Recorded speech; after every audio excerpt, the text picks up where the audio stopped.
क्या हो अगर इतिहास एक सीधी लकीर में आगे नहीं बल्कि एक अंतहीन चक्र में घूमता हो।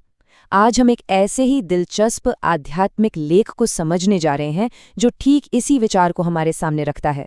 तो चलिए समय, आत्मा और दिव्यता की इस अनोखी यात्रा पर चलते हैं। ये विश्लेषण शुरू होता है एक बहुत ही शक्तिशाली वाक्य से, तुम्हारे दुख के दिन अब पूरे हुए। सुनने में ये एक बहुत बड़ी उम्मीद जताता है ना? पर साथ ही एक सवाल भी खड़ा करता है, आखिर ये कौन से दुख की बात हो रही है और ये खत्म कैसे हो सकता है? तो यही वो मुख्य सवाल है जो आज हमारे सफर का गाइड बनेगा। इस दुख की असली जड़ क्या है और इससे बाहर निकलने का रास्ता क्या है? चलिए इसे एक एक करके समझते हैं। देखिए, किसी भी समाधान को समझने से पहले समस्या को समझना बहुत जरूरी होता है। तो ये लेख हमारी आज की दुनिया को, हमारी हकीकत को किस नज़र से देखता है।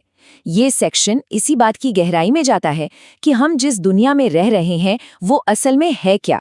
इस लेख के मुताबिक हम जिस युग में जी रहे हैं उसे कलियुग यानी लौह युग कहा गया है। इसे मानवता के लिए सबसे निचला पॉइंट माना जाता है। एक दुखधाम यानी दुखों का घर, एक ऐसी दुनिया जो असल में धरती पर नर्क जैसी है। और ये सिर्फ बाहरी दुनिया की बात नहीं है, ये इंसानी चेतना की हालत के बारे में भी बताता है। हमारी बुद्धि को लौह युगी कहा गया है, मतलब वो इतनी कमजोर हो चुकी है कि काम, क्रोध, अहंकार जैसे जो आसुरी गुण हैं उनके वश में आ गई है। तो सवाल ये है कि हम इस दुख की हालत तक पहुंचे कैसे? इसका जवाब इस लेख के अनुसार कुछ 100 सालों के इतिहास में नहीं बल्कि एक बहुत बड़े, एक ब्रह्मांडीय चक्र में छिपा है। तो अगला सेक्शन हमें इसी नीचे की ओर जाने वाली यात्रा पर ले जाता है। ये लेख कहता है कि समय 4 युगों के एक महान चक्र में घूमता है। कहानी शुरू होती है सतयुग से, जो एक स्वर्ण युग था, एकदम परफेक्ट। फिर आती है त्रेता युग, जहां पवित्रता थोड़ी कम होती है। उसके बाद द्वापर युग, जहां विकार अंदर आने लगते हैं। और फिर आता है कलयुग, जो सबसे अपवित्र अवस्था है। आत्मा की इस नीचे की ओर जाने वाली यात्रा को उतरती कला कहा गया है। आप इसे ऐसे समझ सकते हैं जैसे एक फुली चार्ज्ड बैटरी धीरे धीरे अपनी पावर खो देती है। वैसे ही आत्मा भी युगों के इस चक्र में अपनी दिव्यता और अपने गुण खोती चली जाती है। और ये जो गिरावट है, ये कोई छोटी मोटी नहीं है। जरा इस फर्क को देखिए। एक तरफ है सतयुग, संपूर्ण सुख की दुनिया, एक राज्य, एक भाषा। और दूसरी तरफ है कलयुग, दुखों का सागर, अनगिनत राज्य और भाषाएं।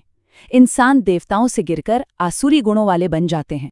लेकिन जब आत्मा अपने सबसे निचले स्तर पर पहुंच जाती है तो क्या होता है? क्या सब कुछ वही खत्म हो जाता है? नहीं, ये सेक्शन उस निर्णायक मोड़ की बात करता है जहां ये गिरावट रुकती है और यात्रा वापस ऊपर की ओर शुरू होती है। इस लेख के अनुसार कलयुग के बिल्कुल अंत में और नए सतयुग की सुबह से ठीक पहले एक बहुत छोटा और खास समय आता है। इसे पुरुषोत्तम संगम युग कहा जाता है। ये वो संगम का युग है, वो अनोखा समय जब एक डिवाइन इंटरवेंशन होता है।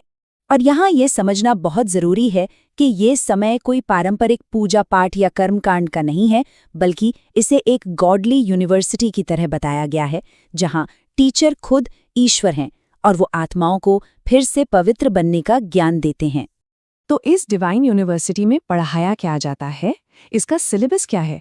इसका पूरा फोकस एक ही समाधान पर है और हमारा अगला सेक्शन इसी की पड़ताल करता है। ऊपर उठने के इस रास्ते को ज्ञान कहा गया है।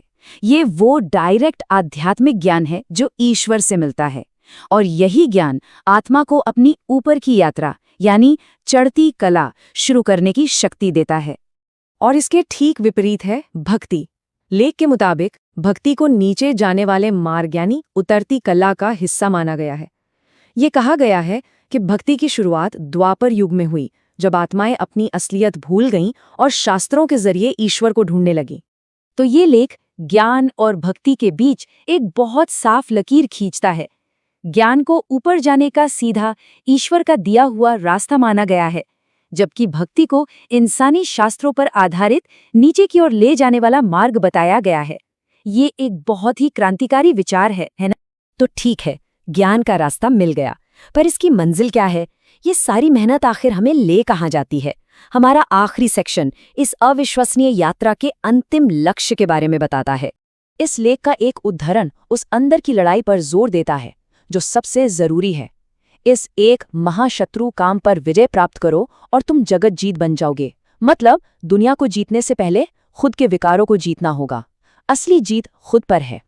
और इस मंजिल तक पहुंचने के लिए कुछ प्रैक्टिकल कदम भी बताए गए हैं, जैसे अपनी सोच को बदलना, खुद को शरीर नहीं आत्मा समझना, एक ईश्वर को लगातार याद करना और साथ ही कर्म में बदलाव लाना, अपने विकारों पर जीत पाना, दिव्य गुणों को अपनाना और सबसे जरूरी रोज दिए जाने वाले ज्ञान का अध्ययन करना।